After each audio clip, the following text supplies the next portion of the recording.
Guten Tag, bonjour, buenos dias, and as I found out that they say both in Sweden and way out here in the mountains, hey y'all.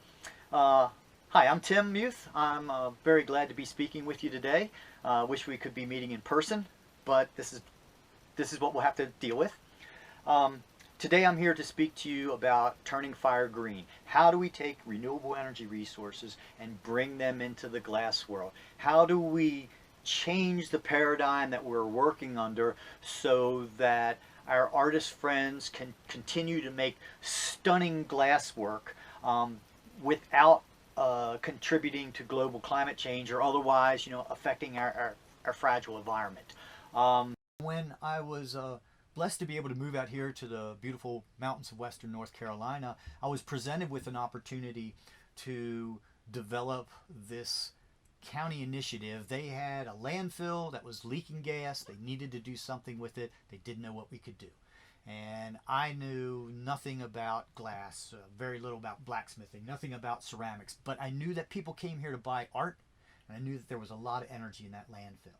So we got a lot of really smart people together, and we just started hacking away at it, and some things succeeded and some things didn't, but over the course of the time we've been able to develop glass glory holes that run on landfill gas. I have the only blacksmith forges in the world that run on landfill gas, as well as the only metal foundry in the world that runs on landfill gas. We have ceramic kilns that we feed with waste wood that comes from a small sawmill where there's at-risk youth are using that sawmill to turn waste trees into lumber.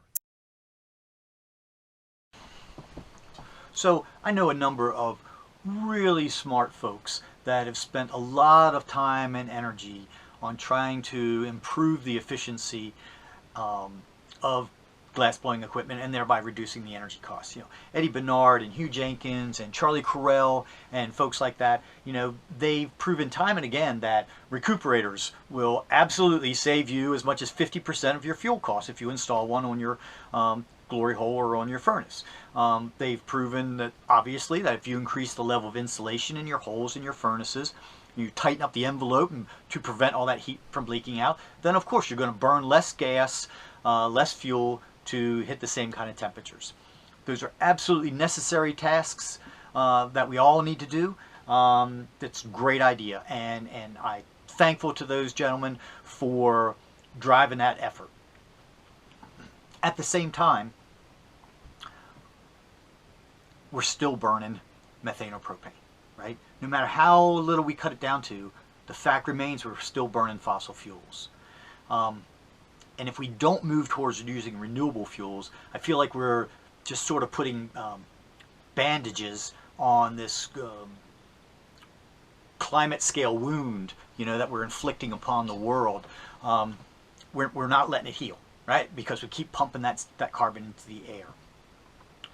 So I think that there certainly are ways for us to reduce the overall energy use, and regardless of what fuel we use, it's imperative that we do that. Make this equipment as efficient as possible.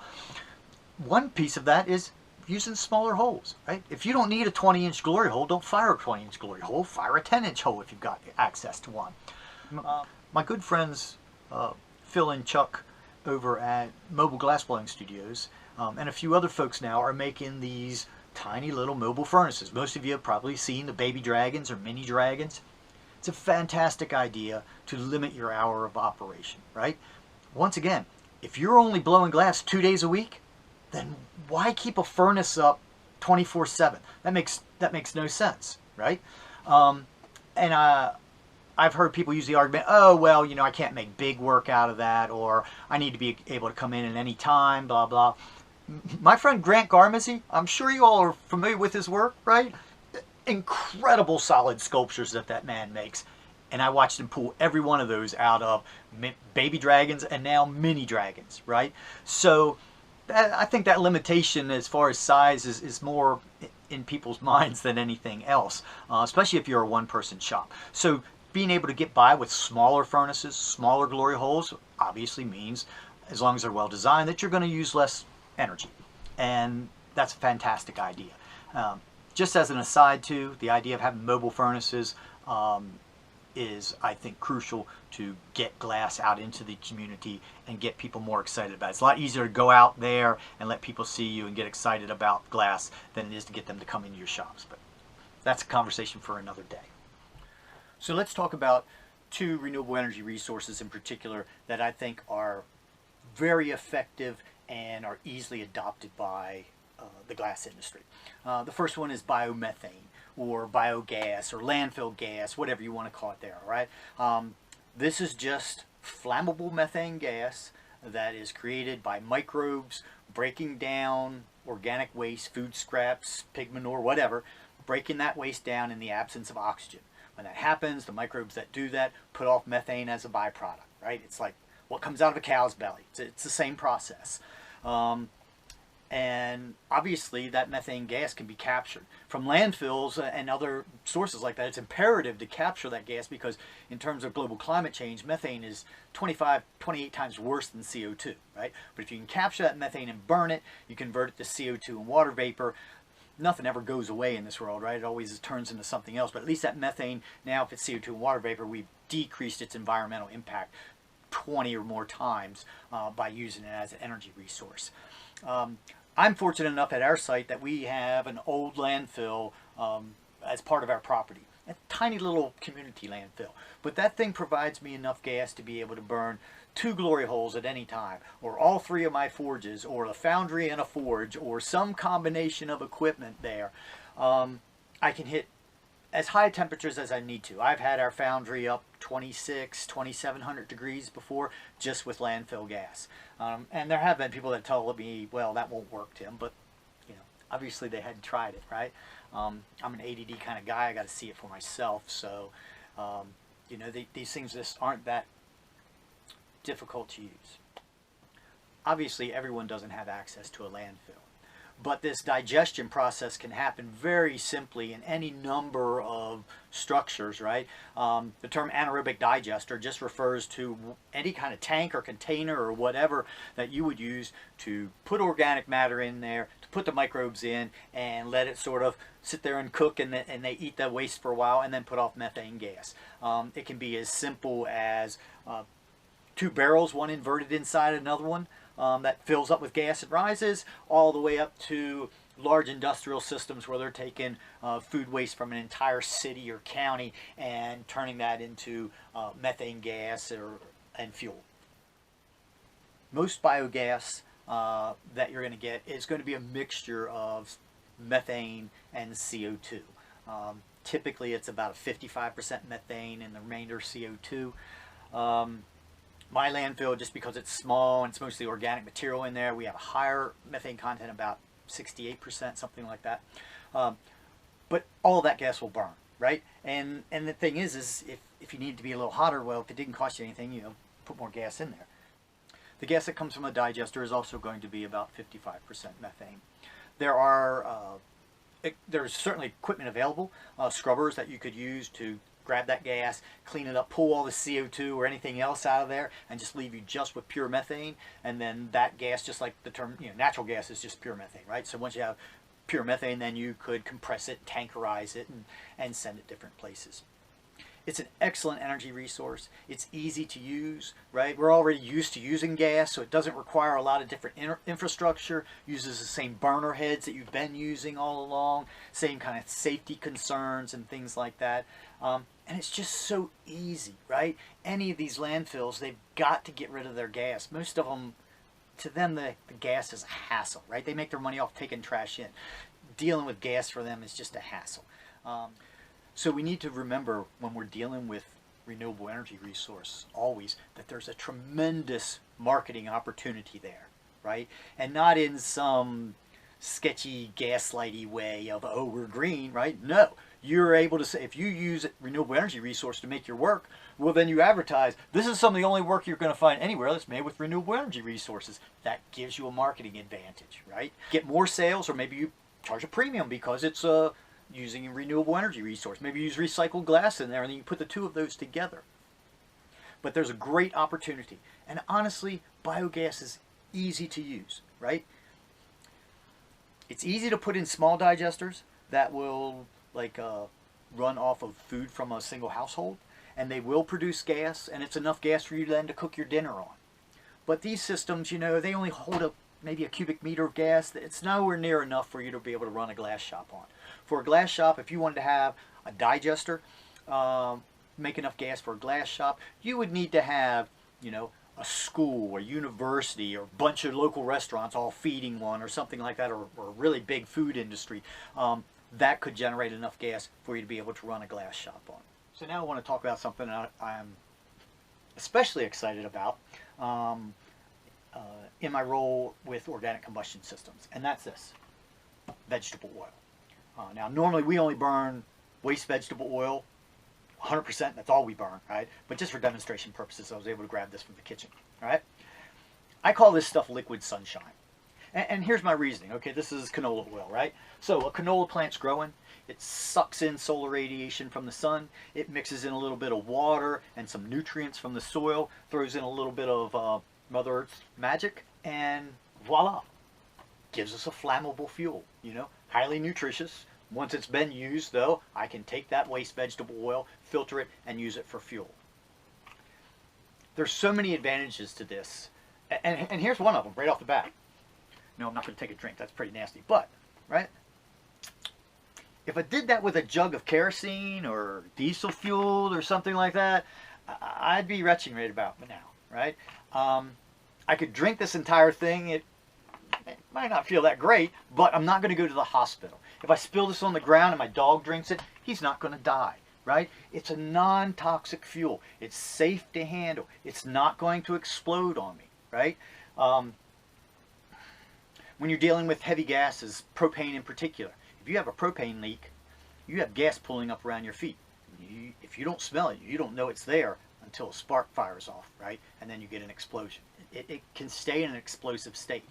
I could throw matches into this stuff all day long and it won't light on fire, right? It can't as a liquid. Liquids don't light on fire. Vapors light on fire. Gases light on fire, right?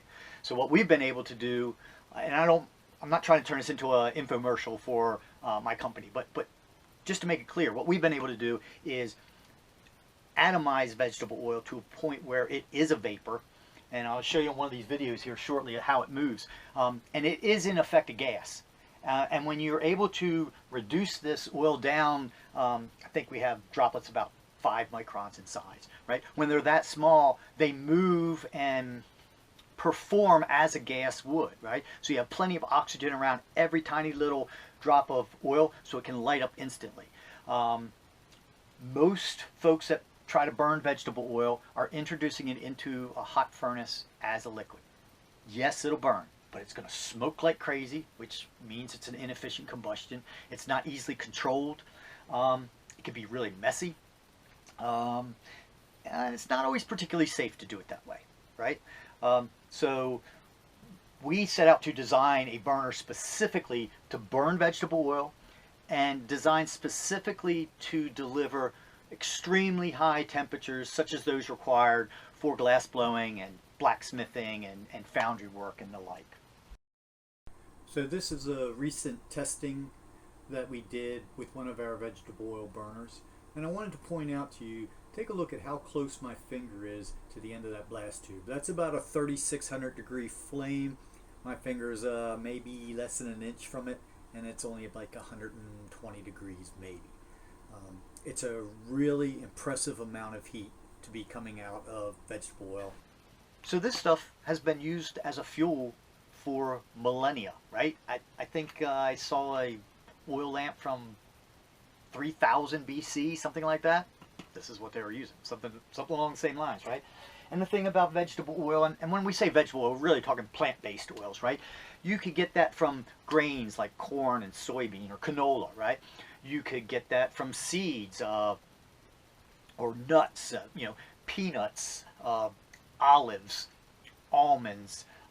You could get it from non-food sources like jatropha, and there's some other really oily bushes and trees actually that oil can be extracted from. But these things grow everywhere. I don't know of any country in the world that doesn't grow some type of grain or seed or whatever.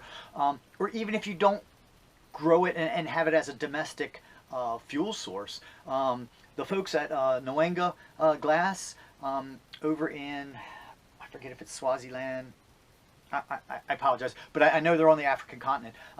They're burning oil from Kentucky Fried Chicken, right? I guess you can find a KFC pretty much anywhere you go in the world.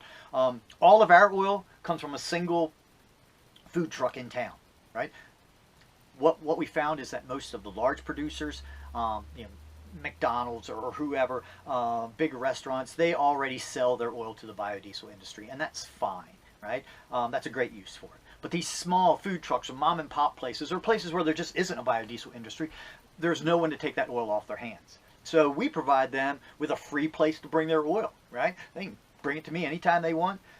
The food truck will come by every once in a while. They might drop off 100 gallons of oil. I might come in next Tuesday. There may be a jug this size sitting at my office door, that somebody in the community just dropped off. But they all feel like they can contribute that way, and they're helping, our artists to make a living. They're helping us provide a green, sustainable platform to work from as well. So something else I want to point out about vegetable oil, as opposed to some of the more traditional fuels. Methane, it's a chemical symbol for methane, is CH4, right? Which means 1 carbon and 4 hydrogens. Propane is C3H8, I believe, right? 3 carbons and 8 hydrogens. And when you burn a gas like that, right, all those bonds that hold those molecules together, when they break apart, that releases all the energy that we perceive as heat. Okay? Sunflower oil, C57H98O12. All right? So CH4 for methane, C57H98O12 for sunflower oil. Enormous difference, right? One tiny molecule versus a huge triglycerides, 3 different fatty acid chains in one molecule of sunflower oil. And when you look at this diagram and you look at how many bonds there are, every H and C, there's bonds in between each of those atoms in there. When they break apart, you can imagine that's an enormous amount of energy that's released. The energy density of vegetable oil is about 128,000 BTUs per gallon, give or take. The energy density of gasoline is about 125,000 BTUs, right? So you don't think about it, but this jug of veggie oil would have more energy in it than if this was filled with gasoline. The difference is that gas turns into a vapor well below room temperature, so it's always capable of being lit on fire, right? This doesn't turn into a vapor until you get it up to about 700 degrees. So it's much, much more difficult to light that on fire. All right. But if you got a trick for being able to light it on fire, as we've been able to work out, it's a very, very effective fuel.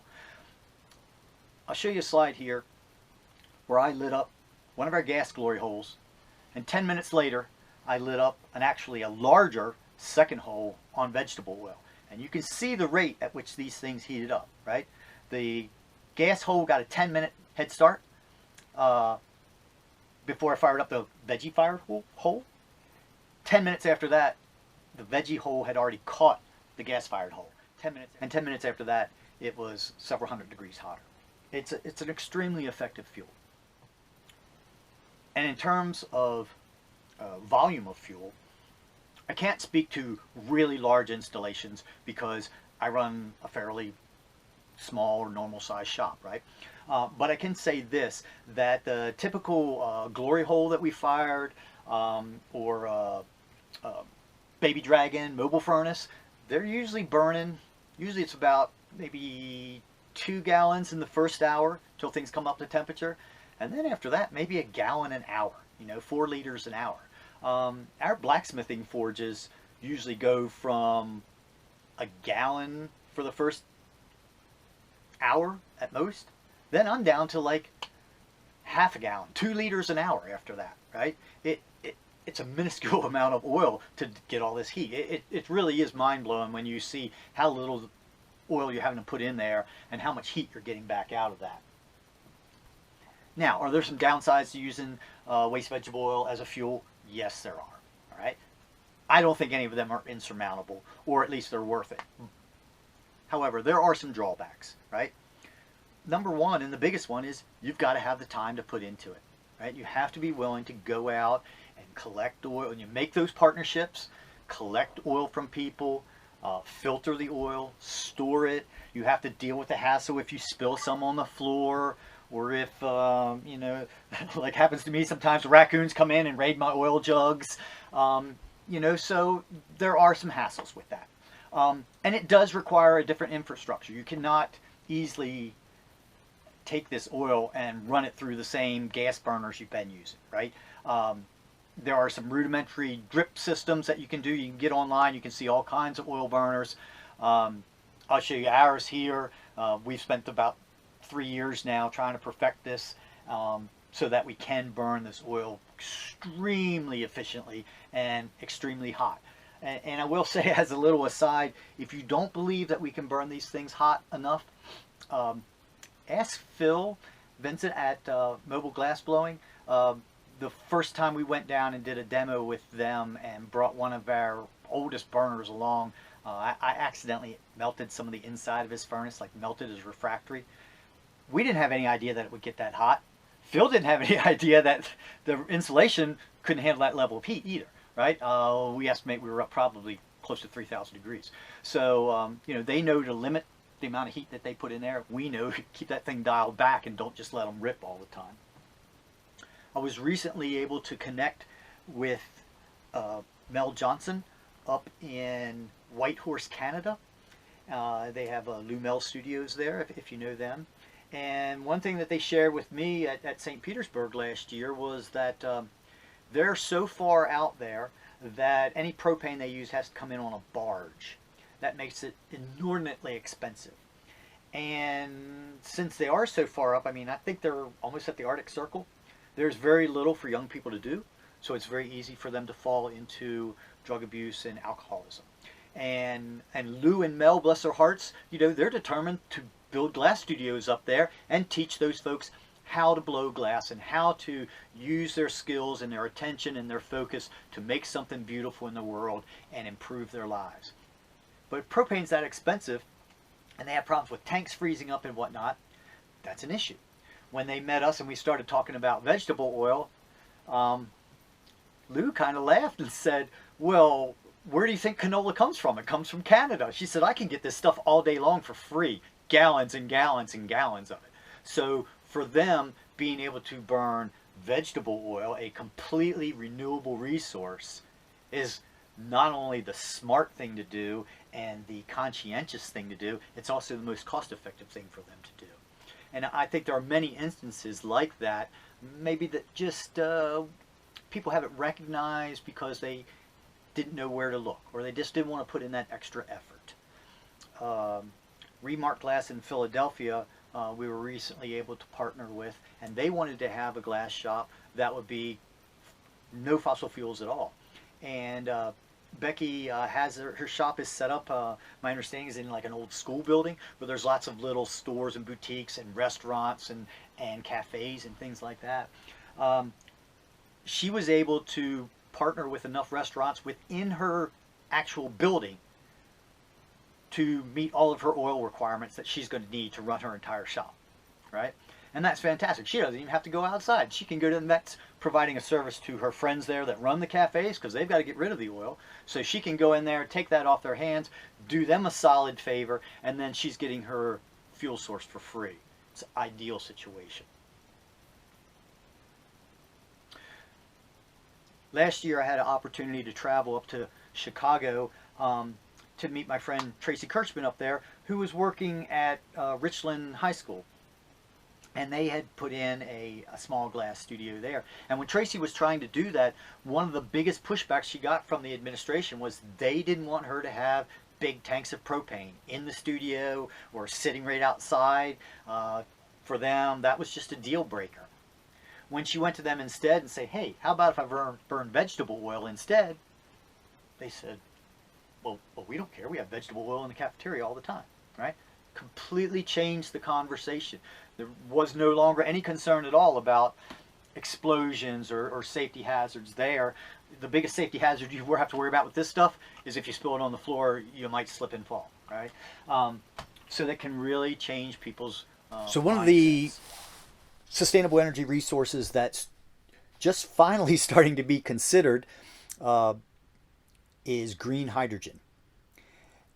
Green hydrogen is when you take electricity that has been generated from green sources, solar or wind or hydro, and you use that excess electricity to break water down into hydrogen and oxygen. Then you store the hydrogen and oxygen, and when you need heat, you combine those two and you fire them up together, and provides a tremendous amount of energy. This is extremely simple process. Most hydrogen for industrial applications is made using natural gas, and then they do a chemical thermal cracking on it, and they break the hydrogen out that way. It's a very polluting effort, to be honest with you. But having a solar panel generate some DC power and using that to break water into hydrogen and oxygen, you really can't get any cleaner than that. When I was a kid, we used to take little toy train transformers and drop them into a jug of water and make hydrogen and oxygen, and fill a little jug up with hydrogen and see how big of a boom it would make when you lit it all on fire. It's a very simple process, is my point. And I always wondered why it wasn't taken more advantage of. And in my conversations prior to the run up to the Sweden conference, I got a chance to talk with a lady that is the environmental and energy advocate for the German Industrial Glass Association. And she let me know that I'd asked her first about biogas. Why wasn't the glass industry there using more biogas? And she said, well, they use so much heat that the amount of biogas that they could get their hands on would be just a tiny fraction of that. I was like, well, that was very surprising to me, but I understand that reasoning. But she said, Germany in particular has so much wind and solar capacity that at times they have to give power away. They have to get it off their grid. They've got more power than they can deal with, and it's got to go away. So their thinking is to take any of that excess power, or when it's being generated, extremely cheap, and use that to create hydrogen instead. And then the hydrogen can be compressed and stored in tanks and then used for fuel. The oxygen could also be used to either raise the combustion temperatures either higher, or that oxygen could be sold off as a industrial chemical process.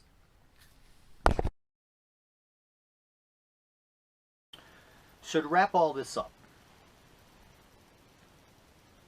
there absolutely are renewable energy resources available that we can use instead of the fossil fuels that have traditionally been used for glass blowing. Is it the easiest thing in the world to change to? No.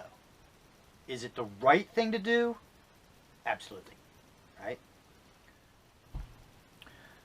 So, if I could leave you with a thought, it's this. When we're looking at trying to make this switch from fossil fuels to sustainable energy, and quite frankly, now is the time to do it, right?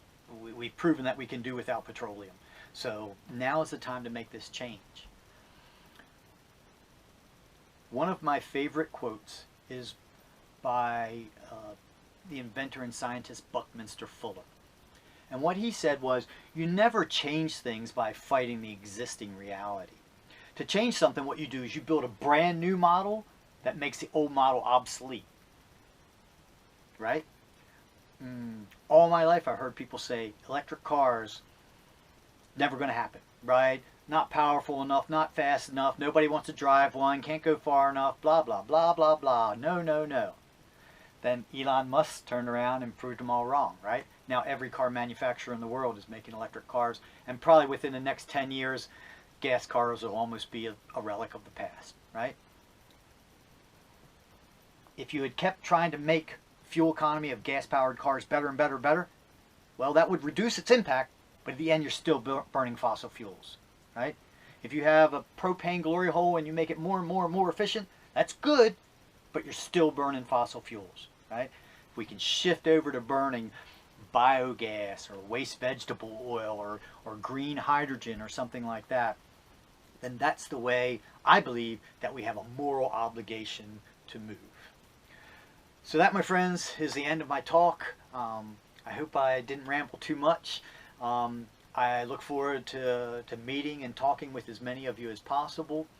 If you have any other questions for me, or you'd like to just chat about any of these topics, I'll have my contact information here. Please feel free to drop me an email or give me a call. And by all means, if you're ever going to be out in western North Carolina, I'm only about an hour west of Asheville and about 2.5 hours north of Atlanta. Love for any of you all to come by and see what we're doing at the Green Energy Park, and see the burners that we're making at Organic Combustion, and see where we're going to take this world to. I think there's going to be some big changes in our future, and I look forward to joining you on that adventure. All right? You all have a wonderful day. Thank you very much.